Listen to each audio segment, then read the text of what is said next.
राधे राधे। श्री हरिदास श्री कुंज बिहारी। कैसे हैं आप सभी लोग? आई होप कान्हा जी की कृपा से आप सभी लोग अच्छे होंगे और स्वस्थ होंगे। आषाढ़ मास महात्म्य कथा अध्याय 24। ओम नमो भगवते वासुदेवाय। हरे कृष्णा। आषाढ़ मास में आज हम श्रवण करेंगे श्रीमद् भागवत गीता जी के 5वें और 6ठे अध्याय का महात्म्य। श्री भगवान जी कहते हैं कि देवी, अब सब लोगों के द्वारा सम्मानित 5वें अध्याय के महात्म्य को संक्षेप से बताता हूँ। सावधान होकर के सुनो। मध्य देश में पुरुकुसपुर नामक एक नगर है। उसमें पिंगल नामक एक ब्राह्मण रहता था और वे वेदपाठी ब्राह्मणों के विख्यात वंश में, जो सर्वथा निष्कलंक था, उत्पन्न हुआ था। किंतु अपने कुल के उचित वेद शास्त्रों के स्वाध्याय को छोड़कर ढोल आदि बजाते हुए उसे नाच गाने में मन लगाता था। गीत, नृत्य और बाजा बजाने को कला में परिश्रम करके पिंगल ने बड़ी ही प्रसिद्धि को प्राप्त कर ली थी और उसी से उसका राजभवन में भी प्रवेश हो गया था। अब वह राजा के साथ रहने लगा और पराई स्त्रियों को बुला बुलाकर उनका उपभोग भी करने लगा। स्त्रियों के सिवा और कहीं इसका मन नहीं लगता था। धीरे धीरे उसका अभिमान बढ़ जाने से उच्च खलंक होकर वह एकांत में राजा से दूसरे को दोष करने को बताता। और पिंगल को एक स्त्री थी जिसका नाम था अरुणा। वह नीचे कुल की उत्पन्न हुई थी और कामी पुरुषों के साथ विहार करने को इच्छा से सदा उन्हीं को खोज में घूमा करती थी। उनसे उनसे पति को अपने मार्ग का कटक समझकर एक दिन आधी रात में घर के भीतर ही उसका सिर कटवाकर अपने पति को ही मार डाला और उसकी लाश को जमीन में ही गाड़ दिया। इसी प्रकार से प्राणों से वियुक्त होने पर वह यमलोक में पहुंचा और भीषण नरकों का उपभोग करके निर्जन वन में गिद्ध हुआ। अब अरुणा भी भगंदर रोग से अपने सुंदर शरीर को त्याग करके घोर नरक भोगने के पश्चात उसी वन में सुखी हो गई। वह दाना चुगने की इच्छा से इधर उधर से फुदक रही थी। इतने में ही उस गिद्ध ने पूर्व जन्म के वर्ण का स्मरण करके उसे अपने तीखे नोक से फाड़ डाला। अब सुकी घायल होकर पानी से भरी हुई मनुष्य की खोपड़ी में गिर गई और गिद्ध पुनः उसकी ओर झपट पड़ा। इतने में ही जाल फैलाने वाले बहेलियों ने उसे भी बाणों का निशाना बना लिया। अब उसी पूर्व जन्म को पत्नी सुख और खोपड़ी के जाल में डूबकर प्राण त्याग चुकी थी। फिर वह क्रूर पक्षी भी उसी में गिरकर डूब गया था। तब यमराज के दूत उन दोनों को यमराज के लोक में लेकर के गए और उसे अपने पूर्व कृत पाप कर्म को याद करके दोनों ही भयभीत हो रहे थे। उसके पश्चात यमराज ने जब उनके घृणित कर्मों पर दृष्टिपात किया, तब उन्हें मालूम हुआ कि मृत्यु के समय आसक्तमाक्त खोपड़ी के जल में स्नान करने से इन दोनों का पाप नष्ट हो चुका था। तब उन्होंने उन दोनों को मनोवांछित लोकों में जाने की आज्ञा दे दी थी। और यह सुनकर अपने पाप को याद करते हुए वे दोनों बड़े विस्मय में पड़ गए और उसके पास जाकर धर्मराज जी के चरणों में प्रणाम करके पूछने लगे कि हे धर्मराज भगवान, हम दोनों ने पूर्व जन्म में अत्यंत घृणित पाप का संचय किया है और फिर हमें मनोवांछित लोकों में भेजने का क्या कारण है, बताइए। तब धर्मराज यमराज जी ने कहा, गंगा जी के किनारे वट नामक एक उत्तम ब्रह्मज्ञानी रहते थे और वे एकांत से भी ममता रहित, शांत, विरक्त और किसी से भी द्वेष न रखने वाले थे।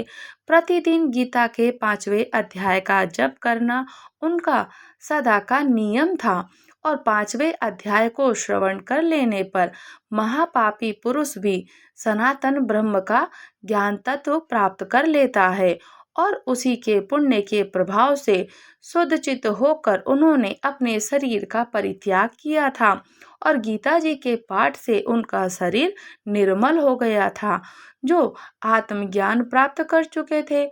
और उन्हीं महात्मा की खोपड़ी का जल पाकर तुम दोनों को पवित्र हो गए हो। अब तुम दोनों मनोवांछित लोकों में जाओ, क्योंकि गीता जी के 5वें अध्याय के महात्म्य से तुम दोनों तो शुद्ध हो गए हो। तब श्री भगवान जी कहते हैं, सबके प्रति सम्मान भाव रखने वाले धर्मराज के द्वारा इस प्रकार समझाए जाने पर ये दोनों पति पत्नी बहुत प्रसन्न होते हैं और विमान पर बैठकर वैकुंठ धाम को चले जाते हैं और उनको अत्यंत प्रसन्नता होती है। कोई भी उन्होंने किसी प्रकार का कोई भी कार्य मनोवांछित पूर्ण रूप से उनको प्राप्ति थी कि आप अपने मन के रूप से किसी भी लोक में जाने का आप वर मांग सकते हो। कभी भी उन्होंने कोई अच्छे कर्म नहीं किए थे, किंतु जो भी गीता जी के अध्याय का पाठ करता है, श्लोकों का श्रवण करता है, नित्य प्रतिदिन 1 अध्याय 2 अध्याय या आधा अध्याय जितना बन पड़े उतना अध्याय करे, तो श्री हरि नारायण जी की कृपा प्राप्त होती है और उसका मन भाव शुद्ध हो जाता है। अब हम श्रवण करेंगे श्री गीता जी के भागवत का 6ठे अध्याय का महात्म्य। तब भगवान जी कहते हैं कि हे सम्मुखी, अब मैं 6ठे अध्याय का महात्म्य भी बताता हूँ, जिसे सुनने वाले मनुष्य के लिए मुक्ति कर गलत हो जाती है। और गोदावरी जी के नदी के तट पर प्रतिष्ठा के नुपुर प्रतिष्ठानपुर यानी कि पैठण नाम का एक विशाल नगर है, जहाँ मैं पिपलेश के नाम से विख्यात होकर रहता हूँ। और उस नगर में जानश्रुति नामक एक राजा रहा करते थे, जो भूमंडल की प्रजा को अत्यंत प्रिय थे और उनका प्रताप मार्तंड मंडल के प्रचंड तेज के समान जान पड़ता था। प्रतिदिन होने वाले और उनके यज्ञ से धुएं से नंदवन के कल्प वृक्ष इस प्रकार काले पड़ गए थे, मानो राजा की असाधारण दानशीलता को देखकर वह लज्जित हो गए हों।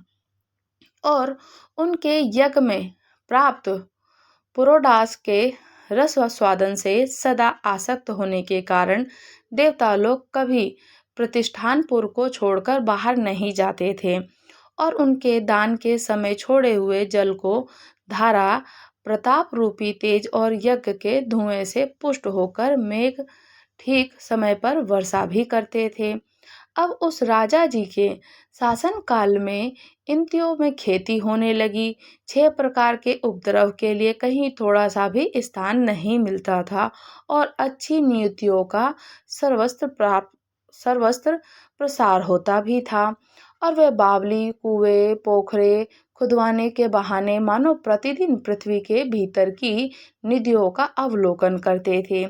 अब एक समय राजा के दान तप यज्ञ और प्रजा पालन से संतुष्ट होकर स्वर्ग के देवता उन्हें कर देने के लिए आए और कहते हैं कि हे कमल नयन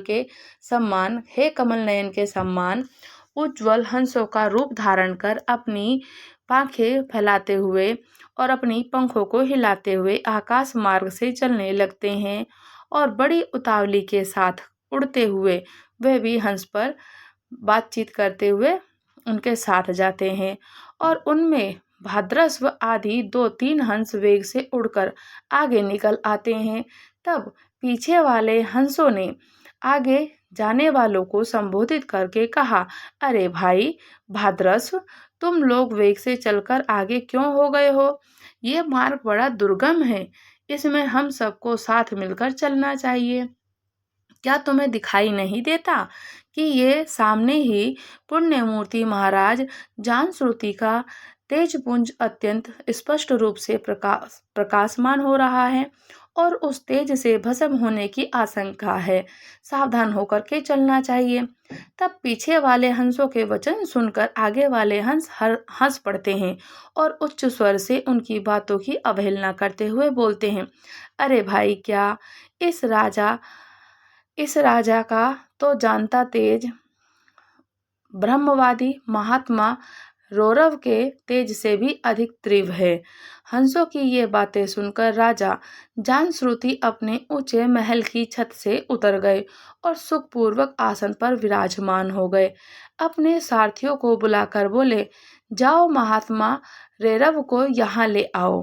राजा का ये अमृत के समान वचन सुनकर मह नाम का सारथी प्रसन्नता से प्रकट करता हुआ नगर से बाहर निकल जाता है और सबसे पहले उसने मुक्तिदायिनी काशीपुरी की यात्रा करी, जहाँ जगत के स्वामी भगवान विश्वनाथ मनुष्य को उपदेश दिया करते हैं। और उसके बाद वह गया के क्षेत्र में पहुंचा, जहाँ प्रफुल्ल नेत्रों वाले भगवान गदाधर संपूर्ण लोगों का उद्धार करने वाले के लिए निवास करते हैं। उसके पश्चात अनेक तीर्थों में भ्रमण करता हुआ सारथी पापनाशनी मथुरा की पुरी में गया और वहां उसने भगवान श्री कृष्ण जी के आदि स्थान हैं, जो कि परम महान और मोक्ष प्रदान करने वाले हैं। वेद और शास्त्रों में वे तीर्थ त्रिभुवनपति भगवान गोविंद जी के अवतार स्थान के नाम से ही प्रसिद्ध है। मथुरा अनेक प्रकार के देवता ब्रह्म ऋषि उसका सेवन करते हैं, सतवन करते हैं और मथुरा नगर कालिंदी यमुना जी के किनारे शोभा पाती हैं और उसकी आकृति अर्धचंद्र के समान प्रतीत होती है। वह सब तीर्थों के निवास से परिपूर्ण है, परम आनंद प्रदान करने के कारण सुंदर प्रतीत होती है। गोवर्धन पर्वत के होने से मथुरा मंडल की शोभा और भी अधिक बढ़ जाती है और वे पवित्र वृक्ष और लताओं से आवृत हैं। उसमें 12 वन हैं और परम पुण्य मैं सबको विश्राम देने वाले श्रुतियों के सारभूत भगवान श्री कृष्ण जी की आधार भूमि है, उनकी जन्म स्थली है, वो वहीं निवास किया करते हैं। उसके पश्चात मथुरा से पश्चिम और उत्तर दिशा की ओर बहुत दूर तक जाने पर सारथी को कश्मीर नगर का एक नगर दिखाई दिया, जहां शंख के समान उज्जवल गगनचुंबी महलों की पंक्तियों में भगवान शंकर जी के 88 भांति शोभा पाती है और जहां ब्राह्मणों के शास्त्रीय आलाप सुनकर मूक मनुष्य भी सुंदर वाणी और पदों का उच्चारण करते हुए देवताओं के सम्मान हो जाते हैं, जहां निरंतर होने वाले यज्ञ धूम से व्याप्त होने के कारण आकाश मंडल मेघों से घुलते रहने पर भी अपनी कालिमा नहीं छोड़ते हैं। तो जहां उपाध्याय के पास आकर छात्र जन्मकालीन अभ्यास से ही संपूर्ण कलाएं स्वतः पढ़ लेते हैं, तो उसी प्रकार जहां मणिकेश्वर नामक प्रसिद्ध भगवान चंद्रशेखर देहधारियों को वरदान देने के लिए नित्य निवास करते हैं और कश्मीर के राजा मणिकेश्वर ने दिग्विजय में समस्त राजाओं को जीतकर भगवान शिव जी का पूजन भी किया था। तभी से उनका नाम मणिकेश्वर हो गया और उन्हीं के मंदिर के दरवाजे पर महात्मा रैरव के एक छोटी सी गाड़ी पर बैठे और अपने अंगों को खुजलाते हुए वृक्ष की छाया का सेवन कर रहे थे।